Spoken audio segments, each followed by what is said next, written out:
Welcome back to Movies TV Mad. Of course, you can follow me on Twitter at Movies TV Mad. And welcome to Saturday's DCEU Daily Live. Disclaimer, it's 20 to 8 a.m. in the morning here in Cyprus. So it's nearly 6 a.m. in the UK, and God knows what time it is in America. I understand a lot of you won't be here, but I'm going to carry on like it's a normal pre-recorded DCEU Daily. I'm going to update you with all your DC live action news. We're going to read articles, but if you want to make any comments, go for it. So here we go. The Batman spin-off about Arkham happening. Is it a secret third TV show? Now, this has become very, very confusing for fans. I was very suspicious about Gotham PD going forward when they sacked the original showrunner. So I think we need to talk about this. Villager, I just rewatched the movie today, and I think it's even more amazing than the first time I watched it. I had the same feeling when I watched it for the second time the day before, was it? The day before yesterday? The more you watch it, the more you're going to like it, and the more you're going to see things you didn't see the first time. Because it's a very complex movie, because it's a long movie and you have to concentrate, it's difficult to concentrate all the way through. So you're just going to keep on appreciating it. And this is a very interesting movie as I say, this is not going to be for everyone. Not everyone has to like it. The beauty of it is in its own pocket universe, so it doesn't interfere with what they're doing in the DCEU. This was the problem with BVS. Great movie that wasn't for everyone, but they made it for a central universe, and that was their mistake. The Batman spin-off about Arkham, director Matt Reeves is developing another The Batman spin-off series for HBO Max. This time, a show centered on Arkham Asylum by Andy, whose surname I can't pronounce. The Batman universe is expanding with yet another spin-off series, as Matt Reeves has revealed that an Arkham Asylum-related show is in the works. The Dark Knight is returning to the big screen with Robert Pattinson as Bruce Wayne in Warner Brothers' latest DC reboot. While there have been multiple Batman franchises in the past, the Batman is starting something that Warner Brothers couldn't do previously, with the existence of HBO Max. The studio is using the platform to bring multiple spin-off series to life from the Batman universe. Reeves, who helmed the first installment, will serve as an executive producer on all the shows, which is more than fitting. The first series that got put into development is the Gotham PD-centric drama, reportedly titled GCPD. The one-hour drama will be taking place during Batman's first year as a crime fighter and focus on the GCPD's perspective during that time period. Joe Barton boarded the project as showrunner in 2020 after Terrence Winter exited the GCPD spin-off due to creative differences. Colin Farrell, who's bringing Oswald Cobblepot to life in The Batman, will also star in The Penguin, a spin-off revolving more around his life as a crime lord. An offshoot for Zoe Kravitz's Catwoman has also been discussed, but nothing has been set in stone just yet. While neither show has gone into production, it appears Reeves is already planning his third spin-off show from the Batman franchise. In an interview with Toronto Sun, the filmmaker gave a few updates on Farrell's The Penguin series. In the midst of the discussion, Reeves brought up that a series that will be heavily related to Arkham Asylum is also in the development phase. It's key to note that Warner Brothers has not given it a pilot or straight-to-series order, as this is the first time an Arkham Asylum-inspired drama has been brought, with Reeves sharing the following. We're doing this Penguin series, and one of the great things about that is Colin Farrell. He's like you'd never seen him. He's so incredible, and he's a scene stealer. Along the way, we thought we could do his character as a series. So I talked to HBO Max and showed them Colin in the movie and spoke to them about what this could be, and they said, let's do it. So we're doing that. And we're doing another series that connects to Arkham Asylum. We're talking and thinking about the next movie. But to be honest with you, at the moment, I really want the audience to connect with this. And I really believe they will, because I think Rob is an incredible Batman. Agreed. Arkham Asylum has always been a key element in Batman's stories. mostly known as the mental institution that the Caped Crusaders' foes break out of constantly, it's worth noting that Reeves may have meant that the GCPD show is what connects to Arkham. That's actually what he said, not in this quote, but that's actually what he said. However, should Arkham Asylum be a separate show, it will be the first time the institution has been given this much focus in live action. However, it wouldn't be the first rodeo for DC to do something heavily centered on Arkham Asylum, as the comic publication has done multiple Arkham Asylum books in the past and games. It's the games that made this concept so popular. In concept, doing a show around Arkham Asylum has some intriguing potential, as there are a few angles they can focus on. Dan Slott's Arkham Asylum Living Hell is a good example that the series could draw inspiration from. Although, would we really want anything that Dan Slott did to be taken inspiration from? Where the 2003 miniseries focused on various POVs, point of views within Arkham, if the show goes forward and is eyed to run for multiple seasons, Arkham Asylum would likely benefit from a 5-6 episode order. It'll be easy to determine what HBO Max could do with that sort of spin-off as the Batman hits theatres this week. This is my understanding of this situation. There is not a third Arkham Asylum series. They cut the bit of the quote when he said, "We're doing Gotham PD, and an element of that will be focused on Arkham." I believe they're doing this because I believe the second movie will be an Arkham Asylum movie, totally based in Arkham with these villains. It's most probably why, spoiler alert, go away if you haven't seen the movie, it's probably why they brought in the Joker speaking to Riddler at the end of the movie. He's setting up an Arkham Asylum movie. And with him talking about Arkham Asylum being heavily focused on in Gotham PD, it's obvious this is what he's doing. This is a great idea if he actually is doing Batman Arkham for the sequel. There is an article about a time jump as well later on that we'll get into. So there's that. So that's very, very exciting. So let's go to the next article.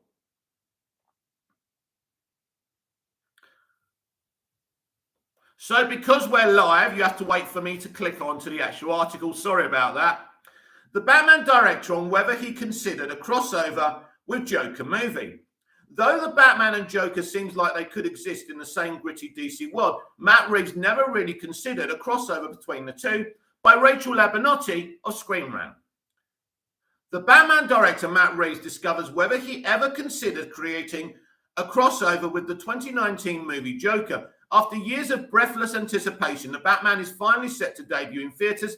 The film stars Robert Pattinson as Bruce Wayne and explores his detective side on a deeper level than any other Batman movie has. In this iteration, Bruce is in his second year as Batman and finds himself entangled in a cat and mouse game with the Riddler Paul Dano, who has been killing wealthy Gotham City citizens. The Batman features an impressive cast that also includes Zoe Kravitz, Jeffrey Wright, Colin Farrell, Andy Serkis and John Turturro, who are obviously awesome.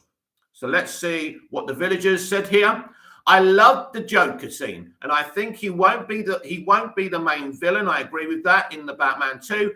I also think Riddler will come back with more flair and have a new suit. Yeah, the Riddler's coming back. That's obvious. And I just feel we are getting an Arkham movie for the sequel. I'm not saying I'm right here. The vibe of what Reeves is saying makes that obvious. Though their creative teams are pretty different, there are many similarities between the Batman and the hit DC film Joker. That movie was directed by Todd Phillips and starred Joaquin Phoenix as a new grounded version of the iconic Batman villain. Both Joker and the Batman exist in universes that are separate from the interconnected DCEU, and they maintain a gritty, realistic style that's few and far between in this current age of superhero domination. Because of this, many fans have been taken with the idea that the Batman and Joker actually exist within the same world, or just that Phoenix could someday be Pattinson's Joker. I was hoping for this. Unfortunately, it's not the case. For his part, Reeves never envisioned his DC film connecting with Joker in any way. Speaking to Total Film via Games Radar, Reeves responded to the question of whether he ever considered having the Batman crossover with the 2019 movie. It turns out that when he first began work on his film, he didn't even know about Joker, Reeves said. I was finishing the Planet of the Apes movies when I first came on board in 2017. Wow, he's been on board since then. It's been 5 years in the making when I was working on the script and got deep into the script. Joker hadn't come out yet. I didn't know what Joker was or what it was going to be. I became aware of it once we were very deep into the film, and the fact that they were grounding things in a way that was reminiscent of things that we were doing, that wasn't planned. Joker was always meant to be a very specific standalone that Joaquin Phoenix and Todd Phillips were doing. There was never really any discussion of a crossover. Now, this is quite interesting to me. He says there was never any discussion of a crossover, not that I don't want to do one, that I'm not interested in doing one. Obviously, he now has his Joker, but we didn't really get a good look at him, did we now? Therefore, it sounds like fans should expect the Batman and Joker to stick to their own unsettling universe. The Batman is rapidly expanding its own world with a variety of spin-off projects, and it seems very likely that it could receive its own Joker someday. Well, this was actually an article a few days ago. That's why Rachel is speaking like the Joker isn't in the movie. Own Joker someday. However, Reeves might prefer to have someone new take on the part rather than find a way to combine his franchise with Joker. Fans have already put forth some excellent ideas for who could be Pattinson's Joker, with William Dafoe and Barry Coogan. Barry is the Joker going forward, we know that now, who actually is in the Batman, standing among the most popular options. Meanwhile, there have been a handful of developments about a Joker 2 being in the works. As of May 2021, the plan was for Phillips to write the script, but there have been few updates since then. Still, even if it does make it all the way to production, it would be rather strange to suddenly have Phoenix's version of the Joker acknowledge Batman, whether he'd be played by Pattinson or not. Though their styles might complement each other, it's probably for the best that the Batman and Joker remain separate. Rachel, I couldn't disagree with you more. They are both from a grounded universe. This would be brilliant. I don't think this is a case of Matt not wanting this, as he said. He started on the project before the Joker even started. But if anything, I think it's Todd Phillips and Joaquin Phoenix that just wouldn't go for this. They've created their own world, but potentially in terms of box office and as a business, this would have been an excellent idea, an idea I wanted to happen. Unfortunately, it looks like we're not going there. But with the multiverse strategy happening, we could have a situation where we get kind of the 3 Jokers or even the 5 Jokers. Who knows? That will be very exciting. Never discount anything in this business.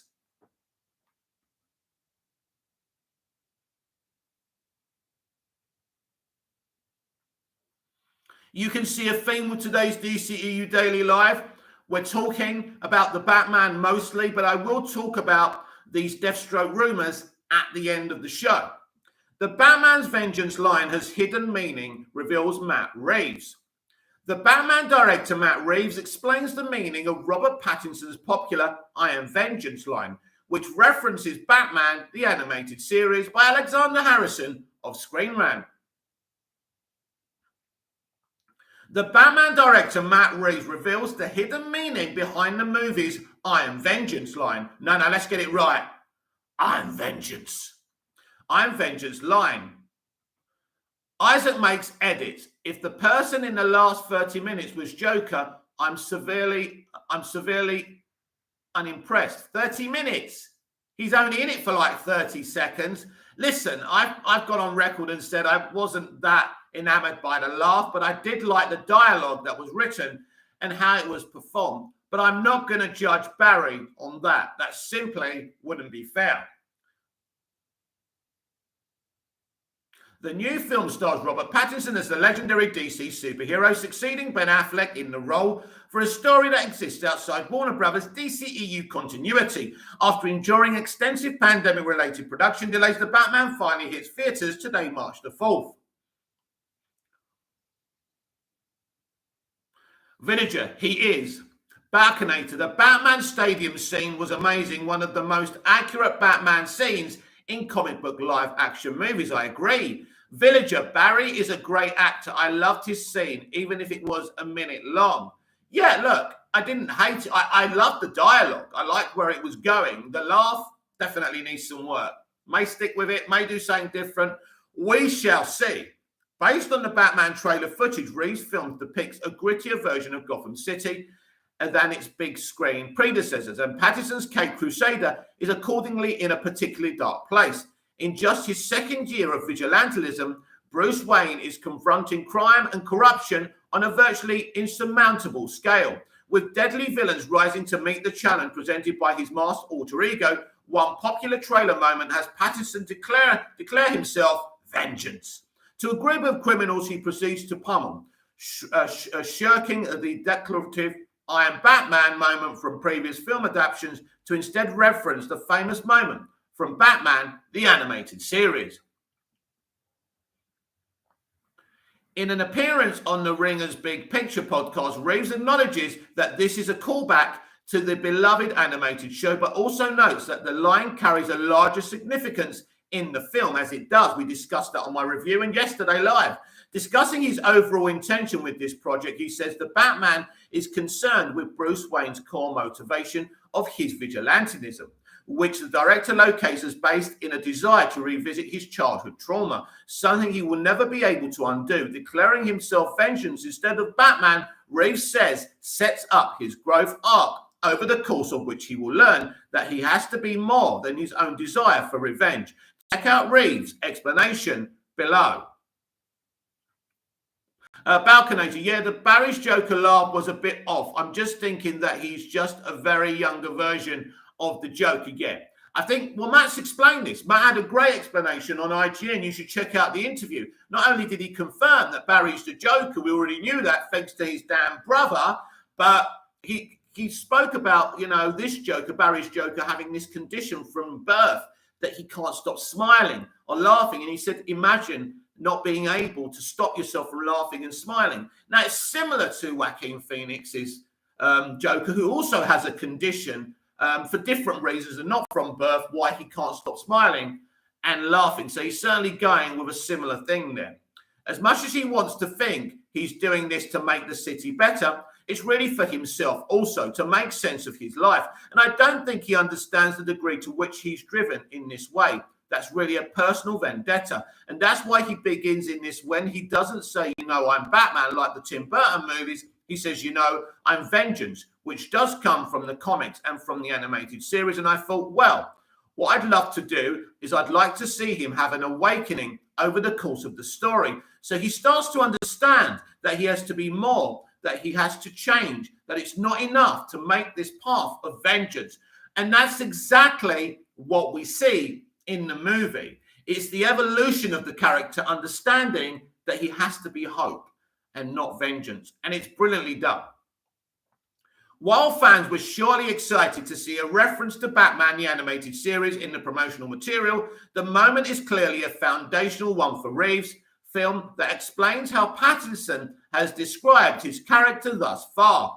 He dubbed the Batman's Bruce Wayne more weirdo than Playboy, suggesting he is truly consumed by his alter ego in a way that doesn't allow him to build a personal life.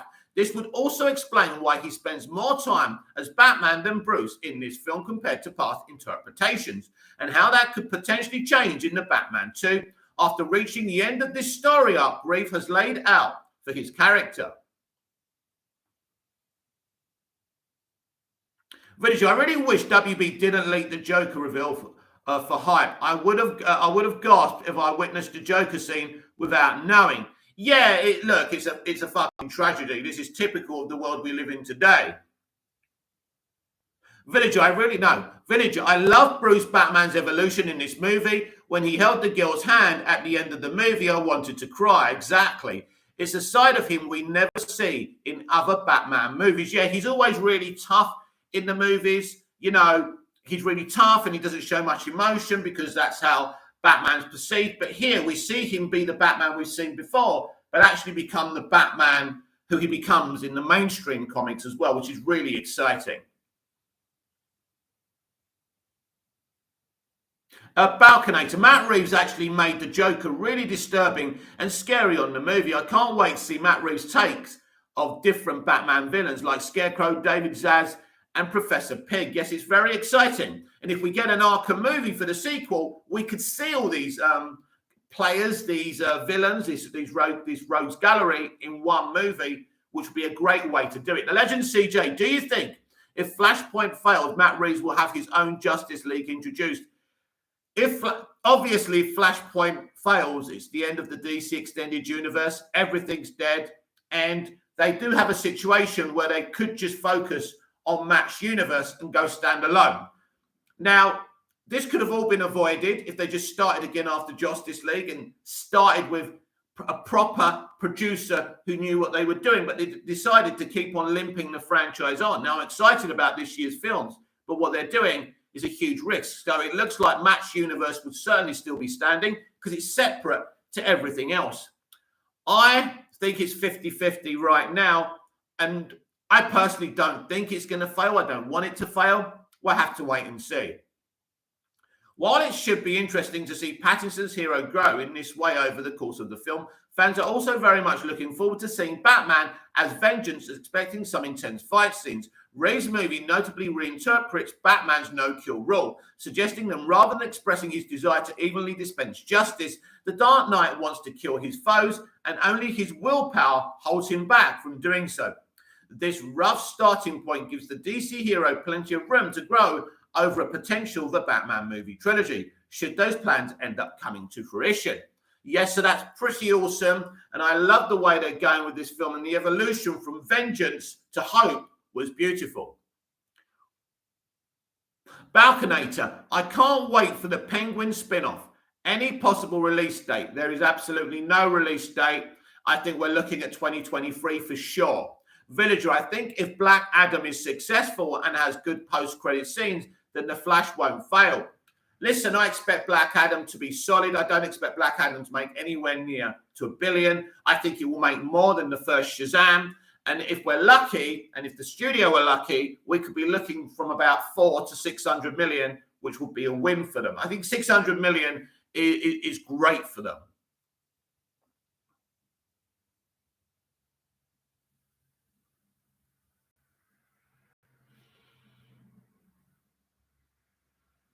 The Batman enters IMDb top 250 with very high placement. Despite just opening this week, Matt Reeves' The Batman has made its debut on the IMDb top 250 movies. Wow.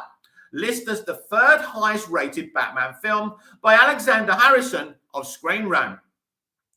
Matt Reeves' The Batman movie enters the IMDb top 250 movies list with very high placement. The superhero film stars Robert Pattinson as a new version of the Caped Crusader, distinct from the DC Extended Universe version that has so far been played by Ben Affleck. It endured a long road to the silver screen after the pandemic delayed production. In fact, I don't know why they keep on boring on about the pandemic. Most of the delays were Matt Reeves taking his time, quite rightly so, to develop the movie. And the delays in the pandemic weren't that long. And actually, while Robert Pattinson had COVID, they were doing other stuff. Silver screen after the pandemic delayed production, but The Batman finally hits theatres today, March the 4th. Ever since cinema became an established art form, viewers have tried to settle the question of which movies deserve to rank as the greatest of all time, and many answers have been given over the years. Sight and Sound magazine polls filmmakers, critics, and academic once a decade to form their top 100 list, but the IMDb top 250 is notable for being the result of user voting. Rather than counting the number of mentions in individual top 10 lists as Sight and Sound does, the IMDb ranking is based on each film's average score.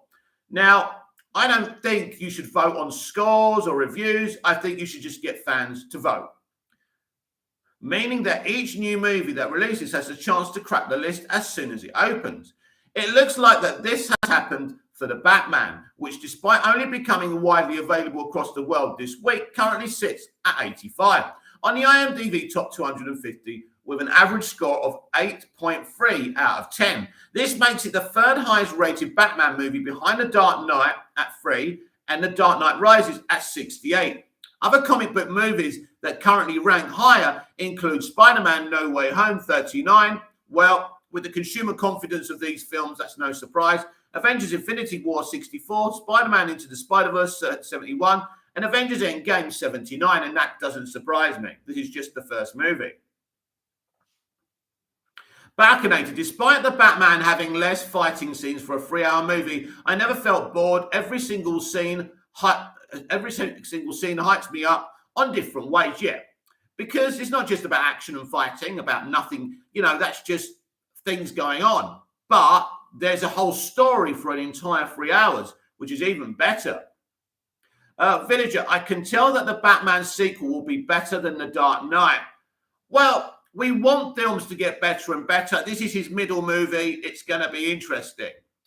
On the one hand, Reeves' film debuting so well on IMDb, top 250, is not surprising. The Batman early reviews have been extremely positive, praising the director's strong sense of vision and Pattinson's performance in the lead role. Many critics have indeed compared it favourably with Christopher Nolan's The Dark Knight. With the potential that it could build that level of a dedicated fan base, it's very possible that as more people get to see the new movie, it could start to climb further up the list. Right, give me a second. I need to switch off my heating.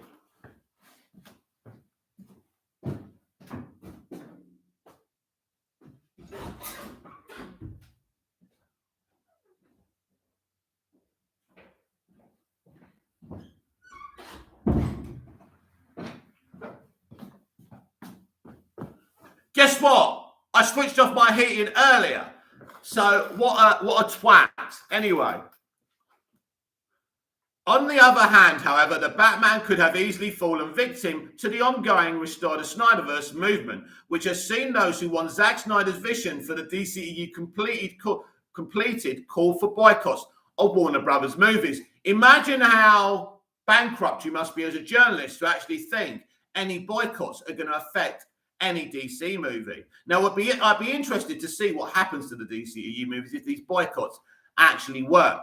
But by then, Zaslav and Discovery will be running Warner Brothers. So it'll be they won't be boycotting anymore. It's going to be interesting.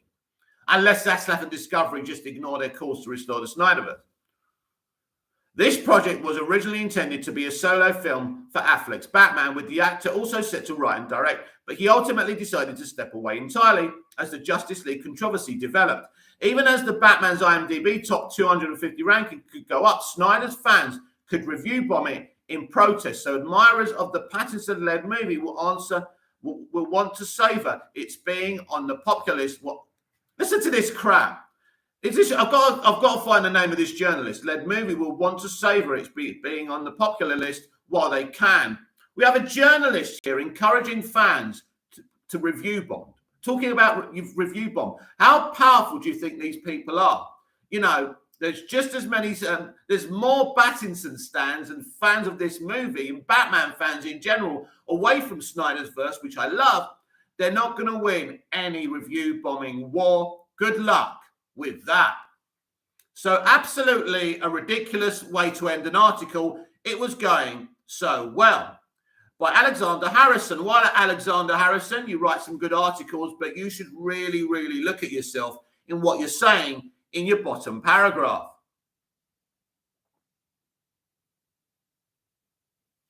So let's look at your comments. Balconator, I'm expecting an upgraded Batsuit in the sequel, yet everything will evolve as we go forward. Villager, Snyder cult think they have more impact than they really do, lol. Well, Villager, let me explain to you why. Because there's the Snyder cult and there's the rest of us who, that I support. I'm a part of those fans who love Snyder. But I don't go around slagging off other DC live action properties. It's pathetic.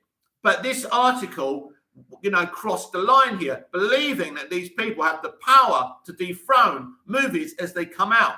We've never had a Black Adam movie before. The Rock is very popular. It's going to succeed. The Flash will have an intrigue level if they like it or not. For that film to fail, it would have to have no interest and people it would have to be the worst film ever.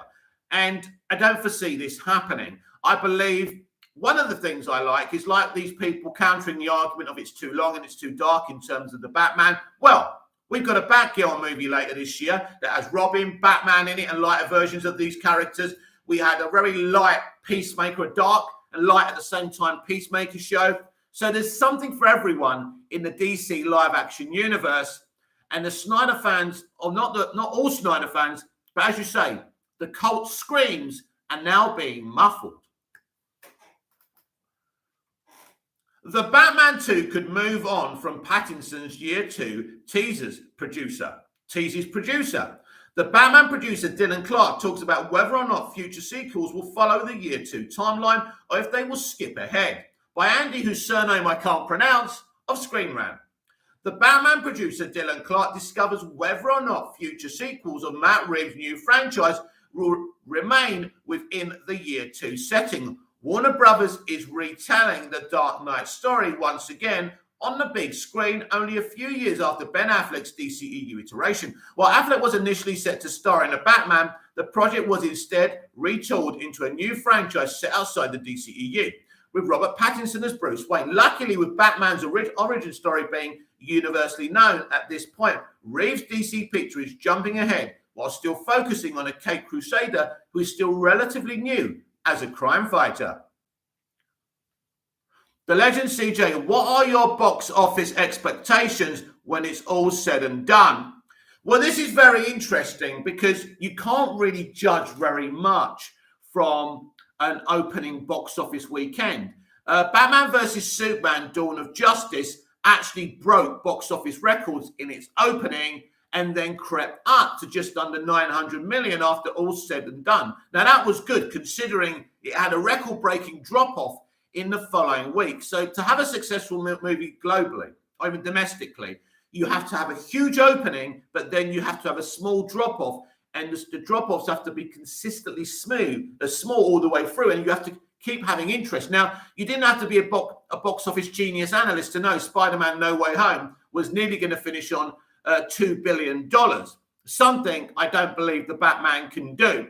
So I'm predicting for the Batman and I'm not sure because I'm not sure about the drop-off. As I say, openings don't necessarily mean that we're going to go to $1 billion. So I would say that the potential here is from 700 million to $1 billion. So there's a big question here. Can this movie reach what the Joker movie did? I don't know yet, but I definitely see it at least reaching 700, 800 peak, which is still very good for this type of movie. Balconator, imagine a Joker and Riddler team up for Batman 2. It will have Batman meeting Dick Grayson on the end credits, setting up Robin for Batman 3. It could do. It depends what they're doing. If my theory is right about an Arkham movie for the sequel. But yeah, anything's possible. The potential is there. So right now we continue talking about what Dylan Clark has to say about a potential time jump in the Batman sequel. While Batman Year 1 is partial influence for the Batman, the story will revolve around Bruce's second year as Gotham City's protector. With the introduction of several iconic Batman villains in the film, Edward Nashton, aka the Riddler, played by Paul Dano, will be the primary antagonist. The Batman was initially going to hit theaters in 2021, but the global COVID-19 pandemic delayed its release date numerous times, as the reboot is not even a reboot. Why do they keep on calling it a reboot? Have they imagined that Ben Affleck's still Batman? Anyway, finally arriving in cinemas later this week. Despite there already being ideas for the future Batman sequels, the focus right now for the creative team is to have the world see their first story, which basically means they're developing things already, but they don't want to talk about it. As Warner Brothers, hang on, have I got any more comments? Villager, WB should have created a fake controversy for PR for the Batman. It worked for the Joker. Yeah, that was nuts. That's why the Joker went up. Well, two reasons the Joker went up for with such a high box office. It's a great movie. It's about the Joker, one of the most popular, fictional characters in the history of the art form, and the controversy. The controversy certainly worked. It was very sad to hear that controversy. I felt bad for Todd Phillips and Joaquin Phoenix, but ultimately, Joaquin won his Best Actor award. If it wasn't for the controversy, I think Todd Phillips would have won Best Picture and Best Director too. As Warner Brothers is investing in the Batman's universe with 2 HBO Max spin-off series in the works, the studio clearly wants to explore this universe across multiple years. In a new interview with Comic Book Movie, Dylan Clark, who is involved with all three projects as an executive producer, was asked about the time frame for future sequels. Even though Clark, much like Reeves and everyone else, is focused on getting the Batman out first, look, that's just bullshit. They're making plans behind the scenes. The EP did tease a bit about whether they plan to jump ahead or not in the Batman timeline, stating the following. So it's a little bit premature, but we're really focused on getting this movie seen on the big screen by as many people around the globe. And they'll hopefully all say very loudly that they want more. Then, all of the ideas that have been prelocating in our heads, wouldn't it be cool if, ? We can start to put on paper and kind of land. I can't say if it will. I suspect it would go a little bit further than year 2. Yeah, because basically the Batman is year 2. It's just coming off year 1, year 2. So what I think is with the spin-offs, obviously we've got a prequel to the Penguin. Gotham PD's a prequel as well. So we're around that time still. So when we get to the sequel, they'll jump. And probably we'll get another spin-off actually set in year 2 as well. So I don't believe the sequel, the second sequel, or the first sequel will still be in year 2.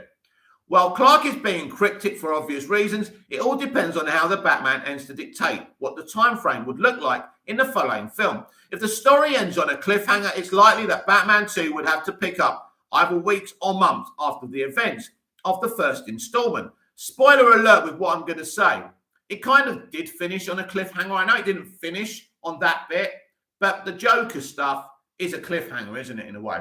If Reeves' first movie has a proper ending, then it will be more organic to do a time jump, especially if a sequel to the Batman doesn't come out until 2 or 3 years from now.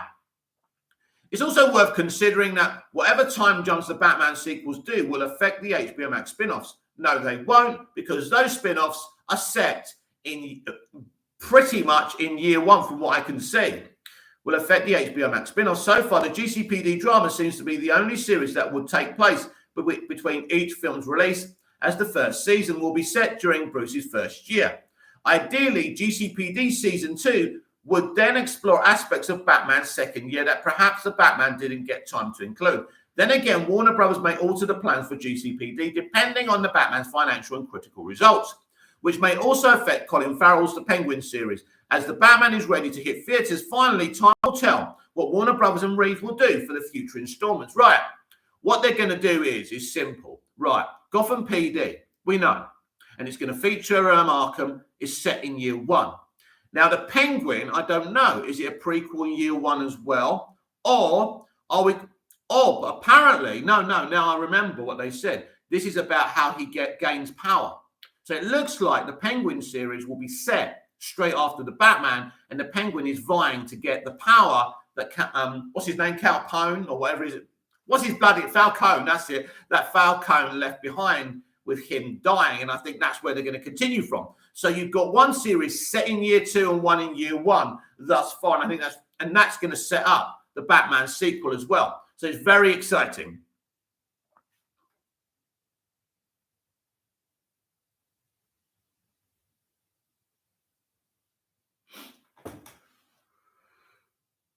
No more comments I see, so we can carry on with the show. Matt Reeves wrote the Batman script with Robert Pattinson in mind. The Batman director, Matt Reeves, reveals that he wrote the DC movie script with Robert Pattinson in mind before knowing he wanted the part, by Alexander Harrison of Screen Rant. Let's hope this is a better article, Alex. Matt Reeves reveals he started writing the Batman with Robert Pattinson in mind before knowing the actor was interested. The American filmmaker's latest movie is the first to feature Pattinson in the role of the Caped Crusader, picking up with the character in just his second year of fighting crime after a long blah pandemic delayed production period that lasted more than a year. The Batman is finally releasing in theatres today, March the 4th. You can see how these journalists have no idea to fill out an article with a quote. So instead of saying something interesting at the beginning and at the end, imagine me coming on a video every day and saying, and the Batman starring Robert Pattinson, Zoe Kravitz, and it was delayed because of this and that. You get fucking bored of me. I wouldn't even have 4 people viewing, right? But these people, and the only reason I use Screen Rant is because they don't have any pop-ups on their articles and it's easier for me to read. But this stuff is just annoying. But I can't be bothered to skip it.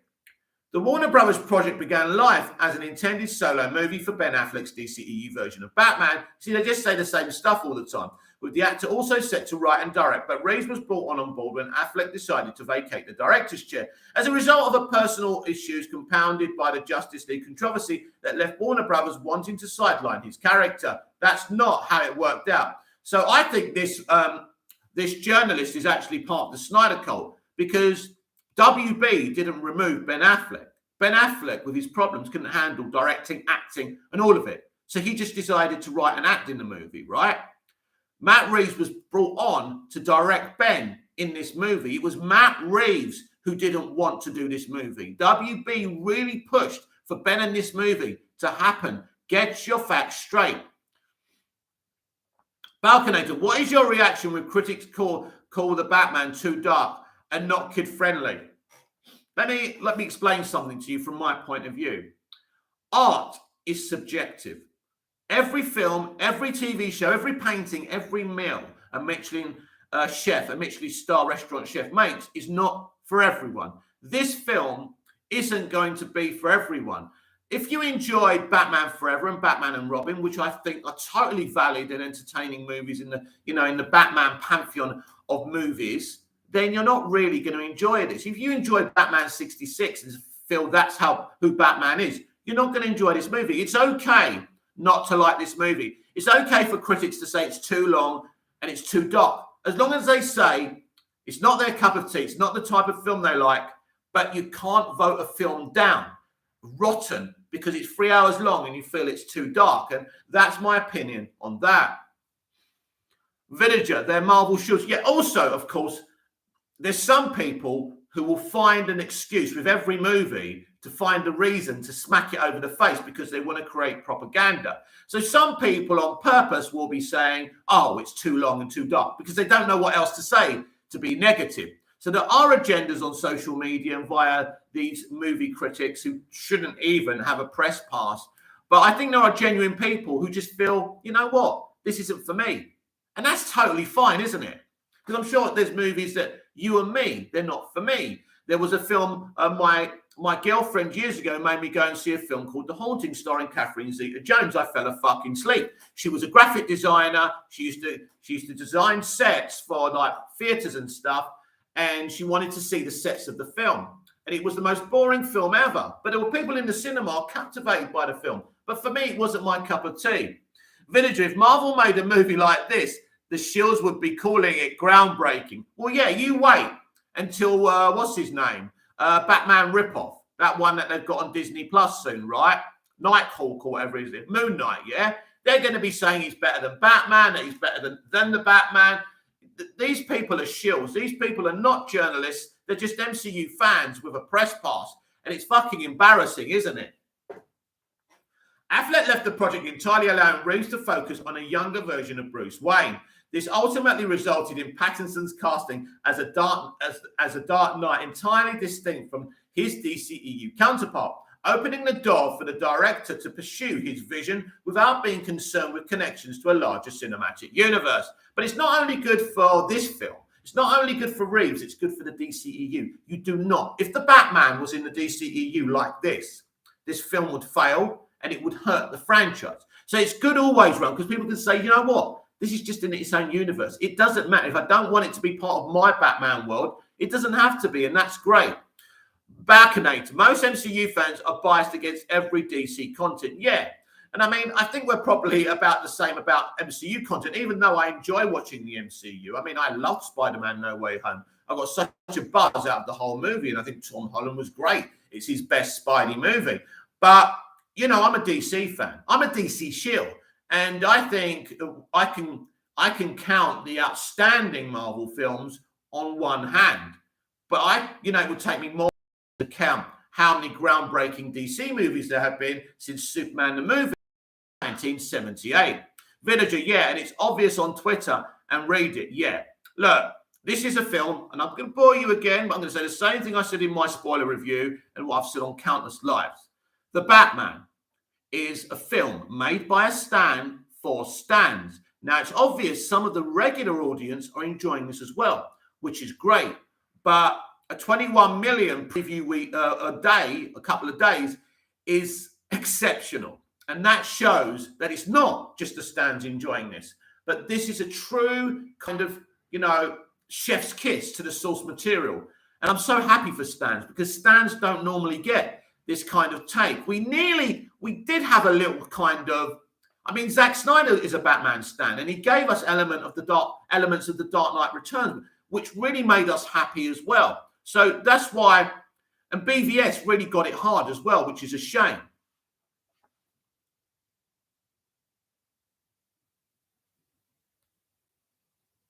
As he now reveals in an interview with Little White Lies, Reeves had his own Patterson. He had his eye on Patterson from very early on in his creative process, describing himself as a fan of the English actor. He says he started looking at performers who could fit a year two Batman while writing the script. And he found himself drawn to Pattinson's recent performances, especially the one in 2017's Good Time. Reeves soon found himself writing the character with Pattinson in mind, and it was only a matter of luck that the actor pursued the part from his end once they actually started casting. Check out his full comments below. At a certain point, I became obsessed with it being Rob, and I started writing with Rob in mind. I had no idea, especially given that after Twilight, he'd gone and done all this incredibly interesting independent film work. I had no idea if he had any interest in being Batman. I didn't know if he'd want to come back to something that was a blockbuster. It turned out, to my surprise, that he found out that we were doing another. He became very interested, and he actually started pursuing it from his side. It was weird. It was almost fated. I didn't tell him at that point, and I had written it with him in mind. That's nuts, isn't it? All I can say, Matt Reeves, you're a very, very lucky, fortunate director.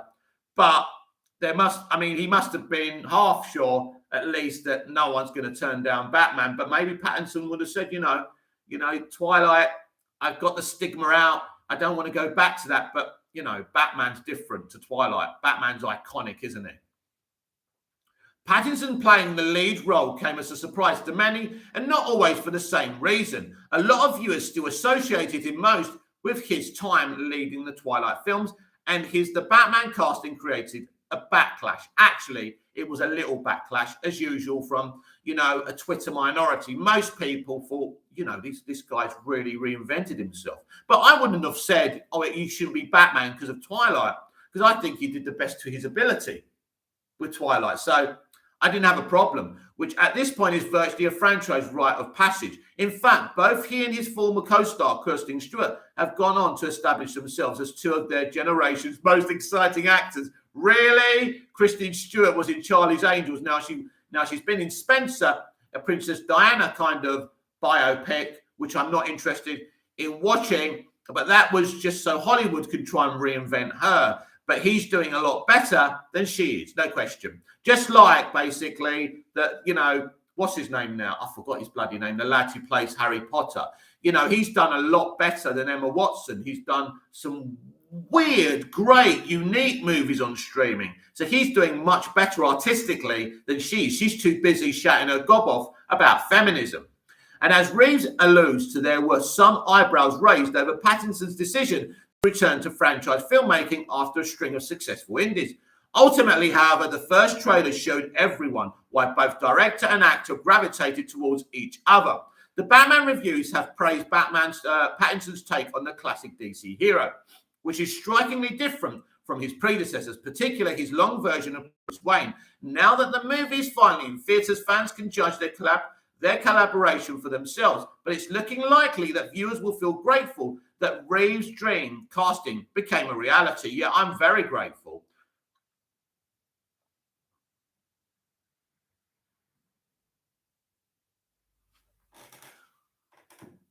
Villager, Kristen Stewart is a...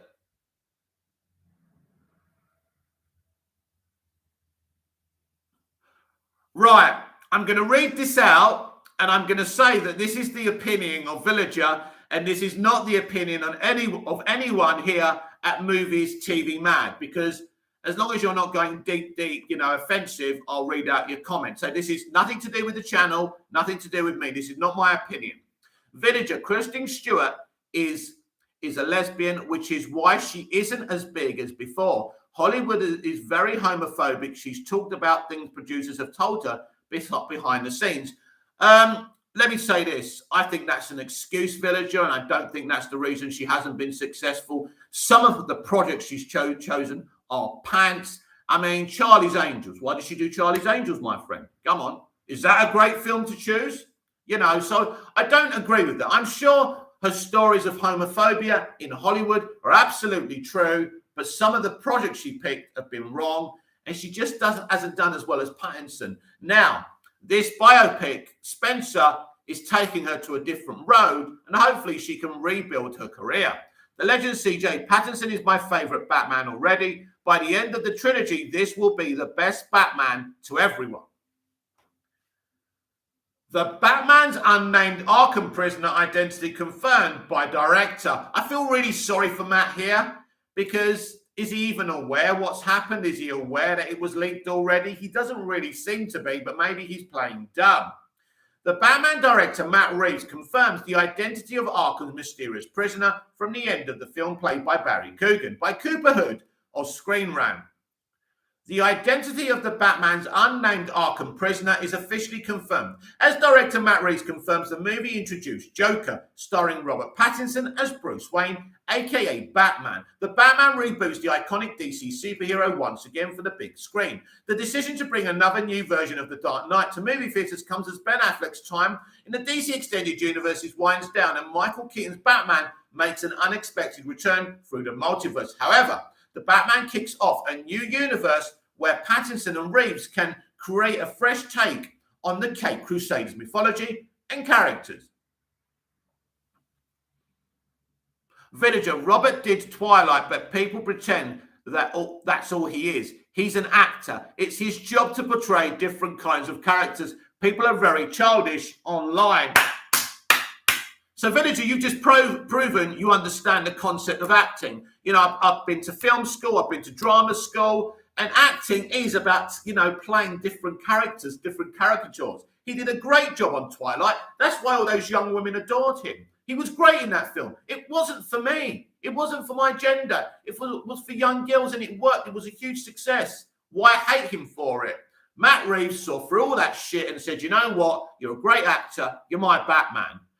And I mean, really, I think elements of why Reeves actually cast him is because of what he was in Twilight, the paleness, how he played that vampire character as well. So I think that's kind of interesting. I think, and Matt's never going to admit this, I think the element of it, and there are some comparisons between Bruce Wayne in The Batman and Edward Cullen in Twilight.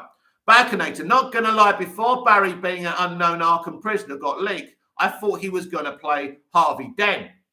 Yeah, this is very interesting casting for me. I'm not sure what I think about it because I've only seen Barry in The Eternals. He did really well in that film. I haven't seen him in anything else.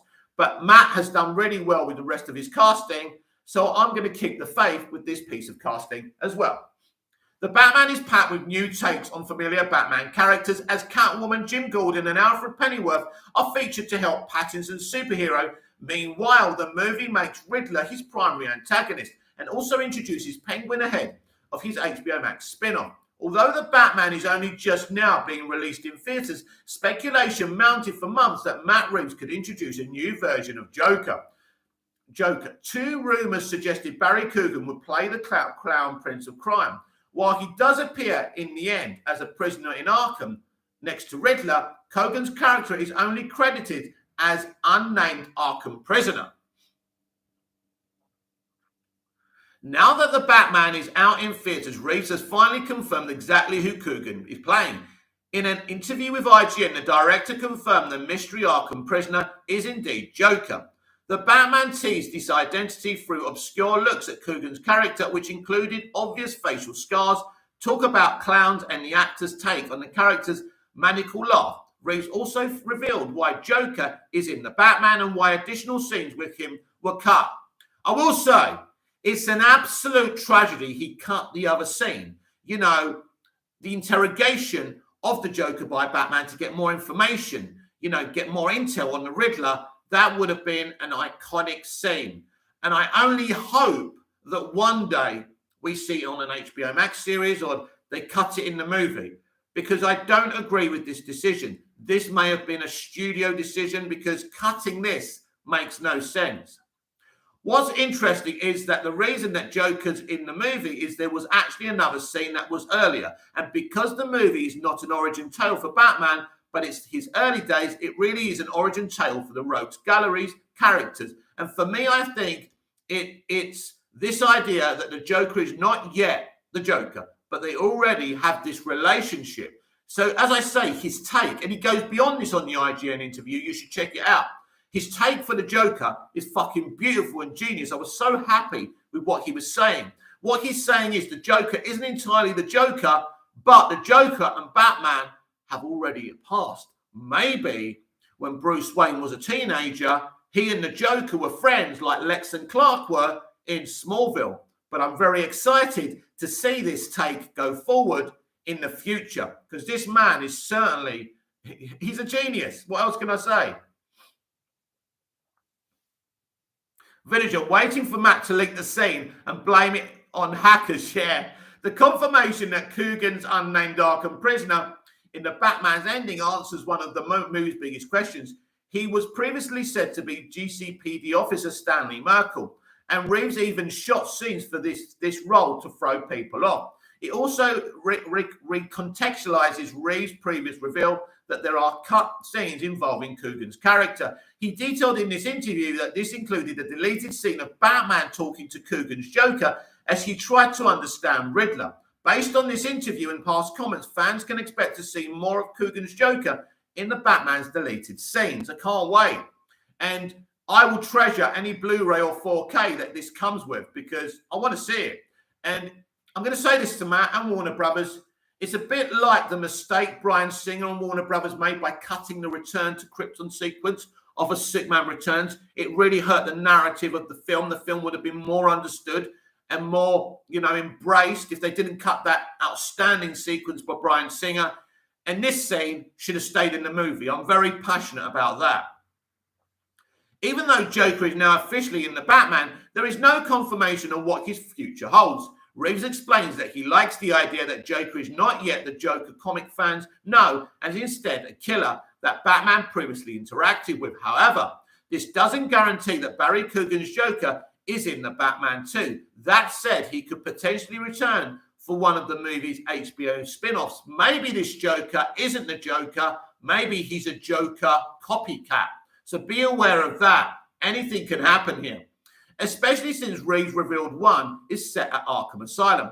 Where it is in the sequel or spin-off, though, it should only be a matter of time before Coogan's Joker steps into the spotlight after his secretive debut in the Batman. Very, very interesting stuff. I'm starting to think he isn't playing the Joker, but a Joker. And let me know what you think about my theory in the comments if there's anyone there. There's two of you there. So speak up or forever hold your peace.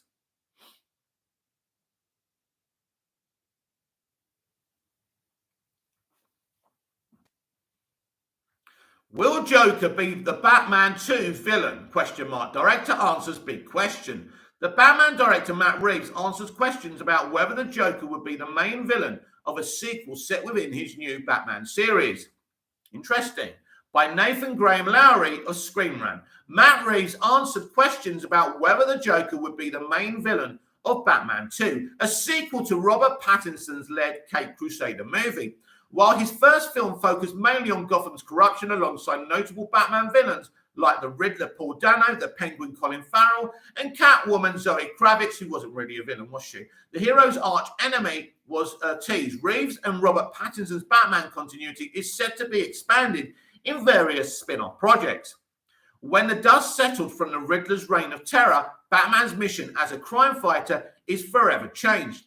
After facing the Riddler and his followers, who shared a familiar mindset to his own quest for vengeance, Bruce regroups and adjusts his methods, vowing to change Gotham by becoming a symbol of hope, by helping the city recover. However, in the shadows of Arkham State Prison, an unknown inmate reaches out to the now imprisoned Ed Nashton with an offer of friendship, now confirmed to be the Joker by Reeves, portrayed by Barry Coogan.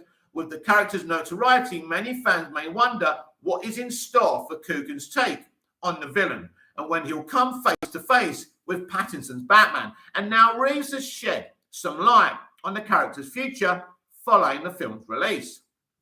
Speaking to IGN, Reeves opened up about Coogan's surprise character and answered questions on whether his Joker would be a central villain in the sequel. Reeves explained that Dano and Coogan's scene was not intended to be a tease that would directly lead into the sequel, but it also wasn't just an Easter egg. Reeves admitted he wasn't sure whether the Joker would be a villain in the sequel, but stated the early version of the character showed the beginning of villains rising in response to the Batman. Check out Reeves' full answer below.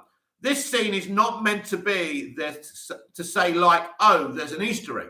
The next movie is X. Like, I don't know that the Joker would be in the next movie, but I can tell you is that what you're seeing is an early days version of the character.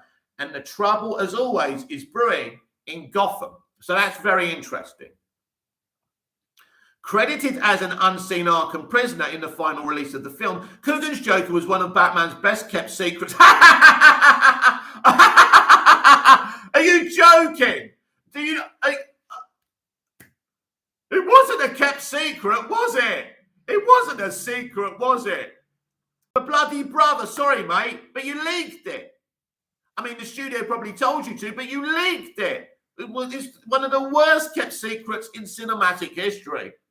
Villager, yeah, I think Matt was lying. I definitely think Joker will be one of the villains of the next movie. Otherwise, it doesn't make sense for that scene to be there. Well, there's definitely going to be the Joker somewhere, HBO Max or the sequel. Whether this is the Joker or not, I don't know. But I think you're right there. Batman's best-kept secrets. When initially cast in the film, Coogan was believed to be playing Gotham City Police Department officer Stanley Merkel. Jim Gordon's Jeffrey Wright partner with the GCPD, Coogan continued to avoid any hints of his true role. No, his brother picked up the slack, didn't he? With many of his social media posts regarding the production, avoiding letting any details on his character slip. Reeves had revealed that they had in fact filmed fake scenes to keep Coogan's true role a secret. Also sharing that there was a deleted scene where Coogan interacted with Pattinson's Batman, hinting that it may be released following the film's release. While Coogan's Joker may not currently be planned to have a key role in a sequel, the Batman, his presence may be one of the film's best-kept secrets. Not only did Reeves and Coogan manage to hide one of Batman's most iconic and heavily marketed foes from the fans, but his presence is a perfect way to foreshadow what is yet to come in Gotham City. Pattinson's Batman may be set on the path of hope by the end of Reeves' film, but his deadliest foe is already set on his own journey, proving that Batman's goal will not come easy. And it was never going to come easy.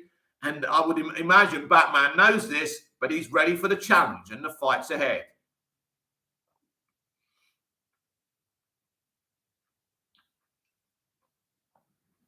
And that's your updates for today. So we can stay on here. We've been here for over an hour, which is great. So you're all up to date. I'll take a couple of your comments if any come through, but I do want to talk about Joe Manganiello's Deathstroke. Villager, it was a kept secret to the general audiences to stands. It was so obvious. Well, even if you're a member of the general audience, I mean, it was in articles, it was everywhere. Coogan's brother spilled the fucking beans. We still weren't sure. But I mean, you don't do that. It's ridiculous. It's an outrage. And for them to pretend it's the best kept fucking secret is insulting to the consumer. I love Matt. I love that he tried to hide it. But mate, you know, it isn't right. Maybe this is something that happened without his knowledge. I don't know. But I'm very disappointed about that personally. So let's talk about Joe Manganiello. Last week or the beginning of this week, he put a Deathstroke profile picture up. Looks exactly like he does in the nightmare future in Zack Snyder's Justice League Snyder Cut. Looks beautiful, doesn't he? Well, now there's leaks coming out that James Gunn's next project will be setting Deathstroke, Joe's Deathstroke, against Task Force X and the members of Peacemaker Squad we saw in the Peacemaker series, because we know that Argus and Waller was all outed by her own daughter by the end of that series. Waller is going to want revenge, not necessarily wanting to kill her own daughter, but she's obviously going to put a target on Peacemaker and his team now. So if you need an assassin, what better assassin in the DC universe than Joe Manganiello's Deathstroke? If James Gunn came back with this would be perfect. And I would be very grateful to James for actually grabbing someone that Snyder cast and doing something amazing with them. Now, Snyder stands and Snyder bots are not going to be happy about this, that Zack should be the one to do this and blah, blah, blah. But at the end of the day, he's not. He's busy with Rebel Moon for one reason or the other. Doesn't matter. This is a great idea. Let me explain to you why.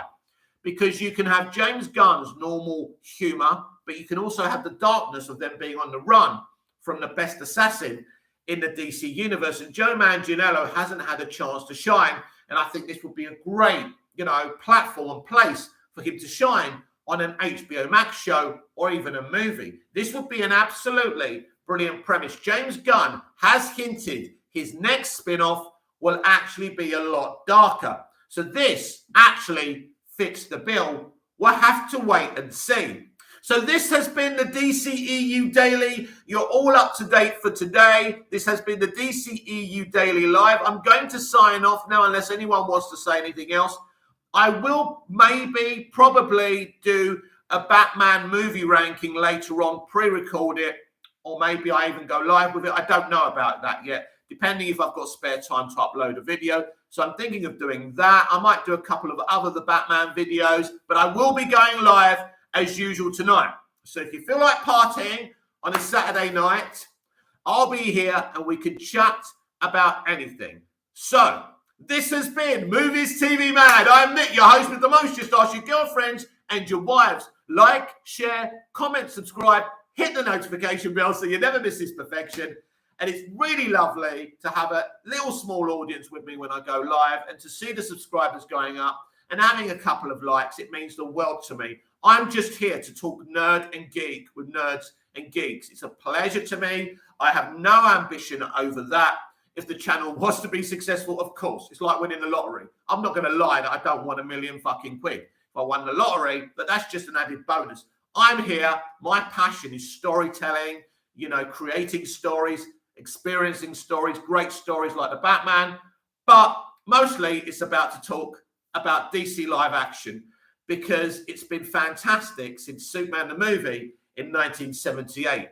And I'm so proud of the entire history of it. Even the movies that I don't warm to so much, it's great to have this album and pantheon of movies. I will be back later. Until then, goodbye, au revoir, auf Wiedersehen. Until we see each other again, until we meet again, we will meet again some sunny day. Goodbye, au revoir, auf Wiedersehen.